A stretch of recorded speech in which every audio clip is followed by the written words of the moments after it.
Hello everybody, it is the me, GamePenguin21, and today, alrighty, so it looks like it's time to get back to the roots and actually respond to a video for once. Now, in the last two-parter of the Twitter salt that I had accumulated over the past few months that I just couldn't get to or bring myself to make an entire video on, I said that I would be getting back to more of the roots as well as in that whole rant video that you probably missed.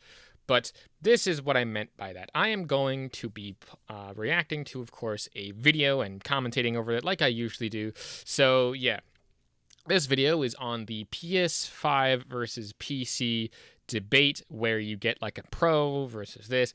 You'll see what I mean. But this video is somehow so disingenuous that I didn't actually find it through normal means. I think that actually... I found it on Joe from Seattle's channel, and I basically went and decided to react to it on my own channel because, quite honestly, I get a lot of my inspiration from some of the people also in the commentary community. Plus, I also think that it's just really fun to see whose opinion is also differentiating on the same video. That's why a lot of people did like the whole sip over video and stuff. But this one sparked my interest because, one, it's about 5 minutes, and two, it is so full of disingenuous trying to manipulate and move goalposts that it just needs another response video. This is pretty interesting. So yeah, I don't remember who I got this from, and of course, if you happen to find the original video, don't send any hate stuff this way. This is all meant for just interesting critique, entertainment, and other stuff like that. But of course, if you like what it is that I do, want to support me in any other way, shape, or form other than a like and subscribe, which is always enough, please please follow all the links down in the description below. I have a Patreon, I have a Coffee, I have several other ways that you can do it. I have my music stuff, and yeah. I'm probably not going to be releasing like any Christmas songs for December, just going to say that in advance. And I do have one more album that I might be releasing either by the end of this year or the beginning of next year. That's album number 6, if I remember correctly. With that being said, let's get started. Console gaming is a scam, it's a rip-off. And also, PS5 Pro is not really $699.99. You have to have years of paying for that online service to the cost to make it equal to the PC. PC Online is free, you say.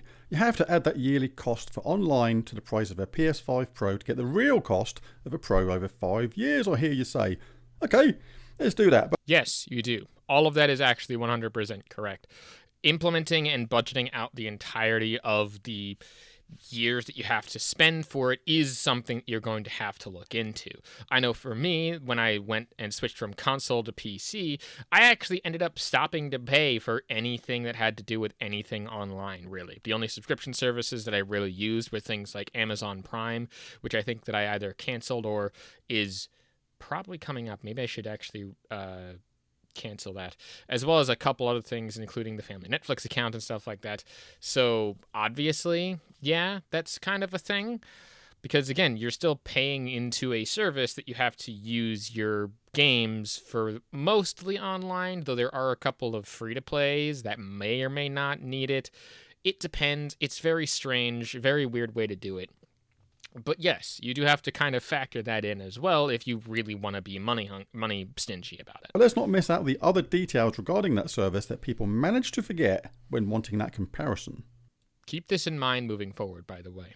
Well, let's dive in. One of PC fans' biggest arguments versus console gaming is that why would you pay for PlayStation Plus and Extra when you can play online for free on PC? That is a very excellent question. Why? I mean, I can answer that question for you. It kind of is because the Xbox 360 did it. And while that is kind of sucky, it's just become their business model. Oops. Well, it's not just about paying for multiplayer. There's a lot more that makes PlayStation Plus and Extra worth every penny. Let's break down why PlayStation's premium service blows away free online gaming on PC. Okay. Again, how are you going to beat the price tag of free with all the other stuff here? Again, one of the main reasons why PlayStation Plus exists, the main reason that you're going to be using this subscription service is for the online features. That's really it. Everything else is secondary and optional, or everything else is secondary in comparison to kind of sweeten the deal to get you to do that. The main reason is for the online to play with your friends. That's more or less the reason why. Or am I just crazy, apparently? First, let's talk games. With PlayStation Plus and Extra, you get access to an ever-growing library of hundreds of top-tier games. We're not just talking about indies or old releases. We're talking about some of the best PlayStation exclusives and AAA titles. Games like Spider-Man Miles Morales, Horizon, Demon's Souls, Death Stranding, Ghost of Tsushima and more are just a click away. Okay, he says up there for 0 extra cost and a bunch of these other big titles that are in a rotating list of games that you kind of can get off of the service. Now, obviously, that seems like a pretty big deal. However, when you factor in the fact that Epic Games does the exact same thing for free, and I hate that I have to use Epic as an example, but Steam has also done this where they have sometimes a sale on a specific game that is free to own that will be attached to your Steam account. I know that there's like not many games that do that, but there was a couple of games that I found where they were free to own at the time of me finding them, which is kind of insane. So, yeah. On PC, sure, you can play online for free, but every big game still comes with a price tag. And no, Steam sales don't count. Why? I'm going to ask the same question as to why that actually happened. Because he says, oh yeah, Steam sales don't count because you're not giving the producer, the person, as much money. Why is it that Steam sales don't count when you're purchasing games for a price tag? Like, that doesn't make any sense, right? Because, again, all the games you have on your list there are also paid-for games. This is just an option for you to get them. I also find it funny, right, how he says you can get access to all these games and all this amazing services, but for whatever reason, they will then turn around and make fun of, say, Game Pass for doing the same thing. With PlayStation Plus and Extra, you get exclusive discounts too, and you're getting all these games as part of the subscription. No extra purchases required. I mean, you're still paying for the service, you're still paying into the service, and I can get all of those discounts for free on Steam and still get access to their online services for free with no extra cost to me. I just play and I give them money for them to put to the developer for the game. So, real strange. Also, I find it really funny how they also start to talk about internet piracy and how video games get pirated all the time on PC.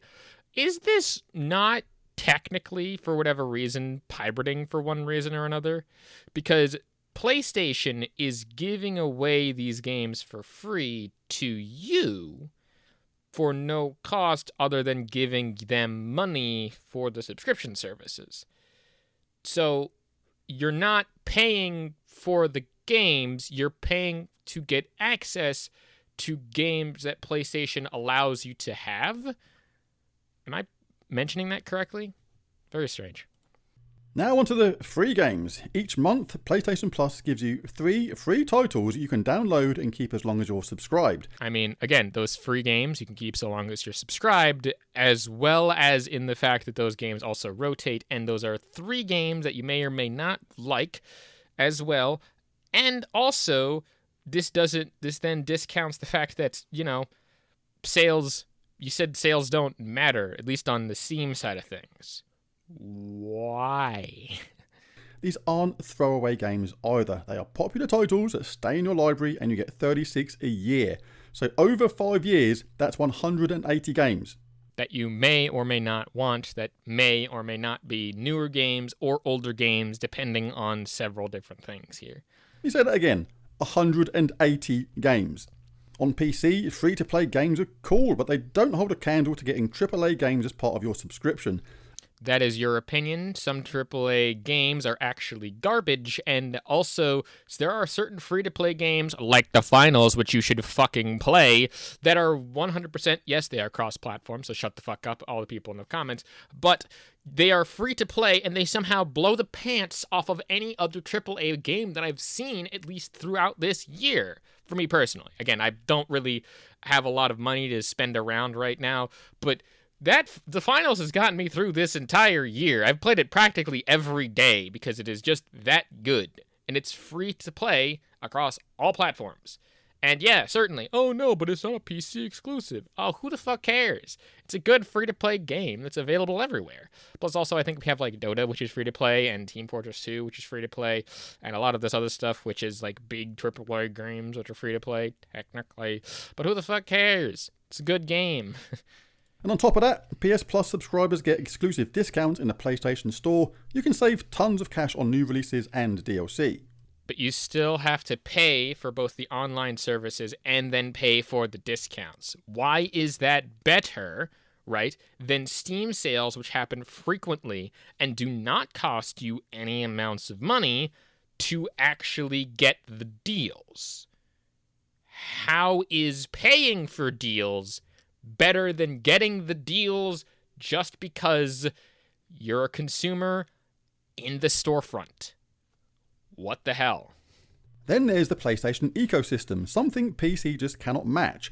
With PlayStation Plus and Extra, you're fully integrated into a smooth, optimized experience. Take SharePlay for instance. You can invite a friend to play a game with you, even if they don't own it. Your game saves are also automatically uploaded to the cloud, so you never have to worry about losing your progress. Both of which are available on PC. You have a family share system on PC, on Steam specifically. I'm not sure about Epic specifically, but you also have cloud saves on PC. In fact, one of the cool things that I would like to do is when I went off to college, I would bring and I had my Steam Deck on me, I would bring my Steam Deck and I would actually make progress from my Steam Deck, sync it up to the cloud, so that way I can continue it on my main PC after the fact. I don't think I ever played anything super huge on it, but I was basically playing like Brain Damaged or some games that I didn't think would fit onto my PC at the time in terms of like hard drive space. So there's that. Like, I completed the entirety of Sunset Overdrive and both of the DLCs on my Steam Deck, and then I also think that I played a little bit on my PC. I don't remember specifically,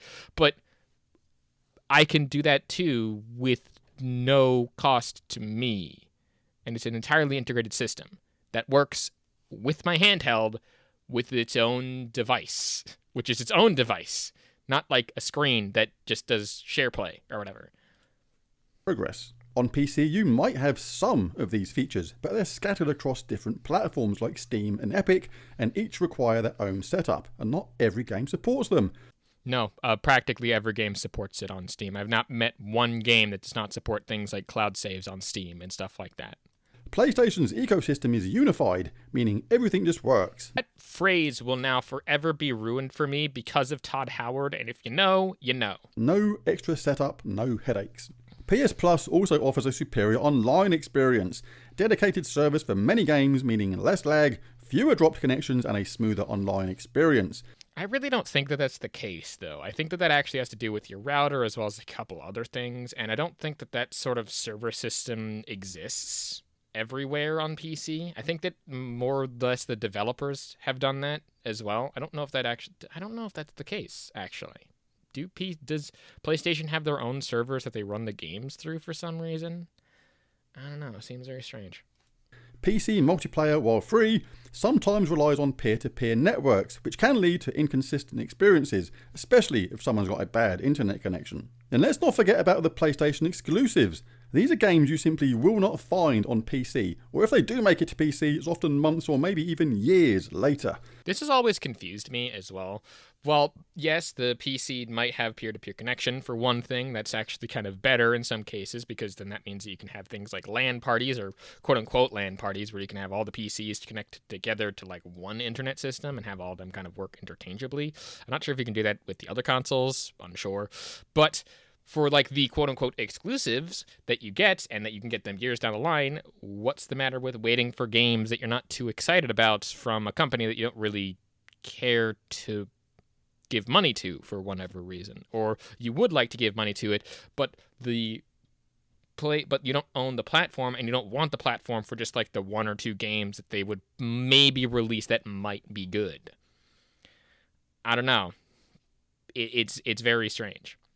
With PS Plus and Extra, you get access to many of these exclusives either at launch or shortly after, and that's a massive win for PlayStation users. So let's tally that up over 5 years.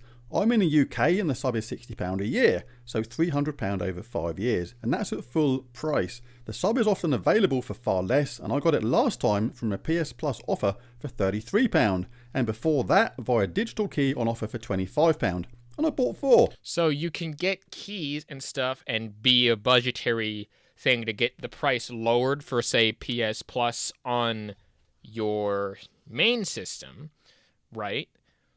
But at the same time, those $300 saved over the same 5 years for, say, owning a PC is bad, because why? Like, for $300, you could more or less buy an entire, like, separate sort of system on there. Like, I think even for like $10 to $15, you can get a lot of different games depending on price tag. So why do sales again and discounts again count for the PlayStation, but not for the PC, where we get them for no cost to us? So for the last 5 years, I've only paid £133. And even with extra on top, which lasts the duration of your PS Plus, that was another 80 something pound. So for me, it's around about £220-ish extra for 5 years of smooth online play, cloud saves, exclusive offers, exclusive games PC people often have to wait years for, 180 PS Plus games, often including major titles, and extra, which includes more than I could ever play. And no modders or cheaters.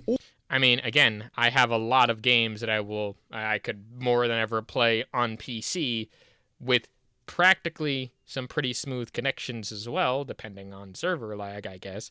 Also depending on game, but that's neither here nor there. And I don't care, because I'd much rather have maybe some internet issues that I can know and how to fix very easily myself, rather than maybe having to rely on a system that has not only been down a several amounts of times, and concerningly down sometimes, as well as been hacked like, what, 5 to 7 years? 5 to 6 times in the past, like, what, 3-4 years-ish? I don't know, I don't remember, but at the same time, like, they haven't fixed a lot of the systems of them maybe leaking your data to hackers, because those have happened at least even this year. I think there was like 2 or 3 where they leaked like information onto the thing.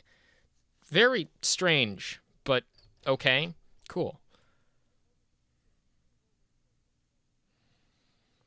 No modders or cheaters. Oh boy. Imagine saying that to someone who uses like a SCUF controller, or someone who uses a Pro controller, which does actually offer you some level of increase in what you can do, as well as has a notable impact on your gameplay. And also, if you think there aren't cheaters on console, all rolled into a optimized, hassle-free experience. So is PS Plus and Extra worth it compared to free online PC gaming? Absolutely. From an incredible library of games, exclusive features, seamless services, to a more stable and unified multiplayer experience, there's just so much value packed in. But even at full price, it's still exceptional value. The only time I would say it isn't is if you're one of those people that only plays 1 or 2. Oh, okay. So FIFA and Call of Duty, no, don't pay to play online. Don't do that.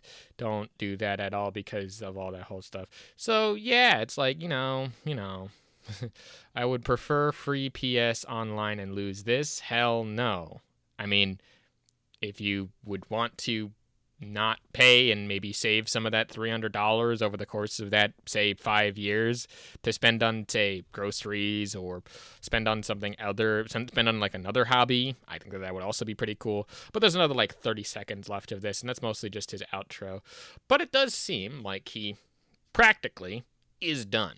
So what have we learned today, and how exactly is it that he just continued to essentially try to make a claim that ultimately falls so far flat, because he had to discount even a couple of very important distinctions if we were comparing these 1-to-1.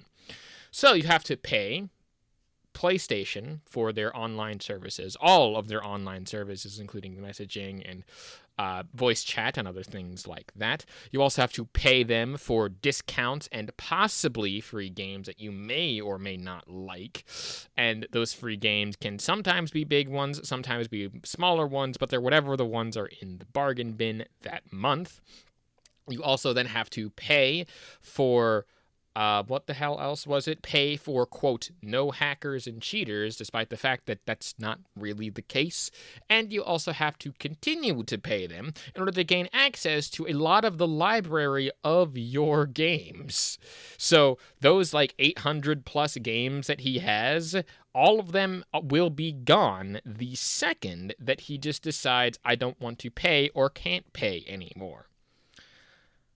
I mean, I would much rather have the discounts, the voice chain, the messaging system and the invite system in places like Steam, as well as the messaging system of, say, Discord or whatever, because, again, having a dedicated thing to messaging is better than nothing. Having all of the discounts, even having games that might be free to play, even free to own at times, because those things definitely happen. It's sometimes very rare on PC, but it does happen, as well as things like key resellers and several other things that are actually working towards making your money and making your dollar go further.